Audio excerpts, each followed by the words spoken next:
Que ton règne vienne, que ta volonté soit faite sur la terre comme au ciel. En d'autres termes, que ton règne vienne, que ta volonté soit faite dans le monde physique comme dans le monde spirituel. Le monde physique, dans le monde charnel, dans le monde que nos yeux seuls peuvent voir, et dans le monde des esprits supérieurs, dans le monde des lieux célestes. C'est l'apôtre Paul qui est en train de dire: je connais un homme en Christ qui fut il y a 14 ans ravi jusqu'au 3e ciel. Alors nous devons savoir que l'expression 3e ciel ici implique qu'il y a un premier et un 2e ciel. Le 2e ciel est un ciel que beaucoup de chrétiens ignorent. Ici, nous parlons du quartier général de Satan et des anges déchus.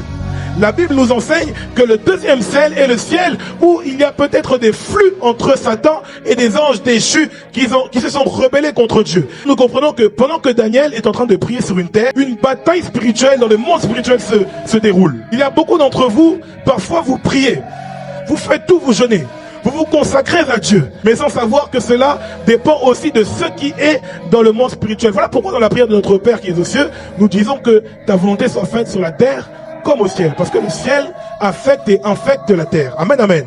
Lorsqu'un esprit est en guerre avec un autre esprit, lorsqu'une atmosphère est en guerre avec une autre atmosphère, lorsqu'un ange de lumière est en guerre, en confrontation avec un ange des ténèbres, la victoire de l'un et de l'autre ne dépend pas forcément du camp dans lequel ils sont. Ce n'est pas parce que tu cries Jésus, tu portes Jésus, que la victoire te sera donnée immédiatement. En fait, la victoire d'un ange qui est en confrontation avec un ange déchu, la victoire d'une lumière sur les ténèbres dépend souvent dans le monde spirituel du rang et de la puissance que cet esprit a dans ce même monde spirituel.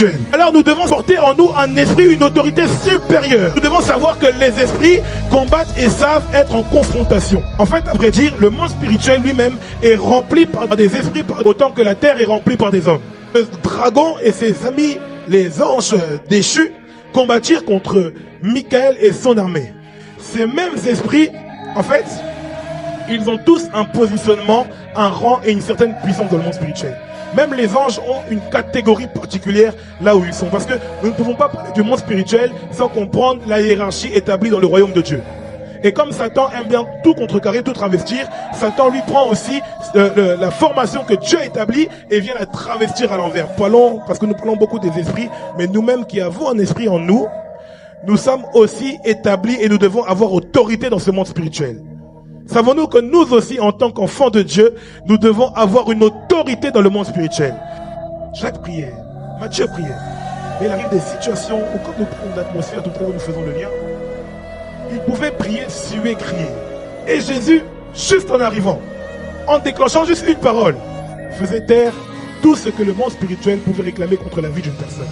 Vous devez savoir que en votre possession, lorsque vous êtes un grand esprit, vous n'aurez même plus besoin de persister de longtemps, parfois dans la prière. Juste une parole de votre part vous donnera la capacité. Nous le voyons dans la prière de Jésus qui est en train de ressusciter Lazare.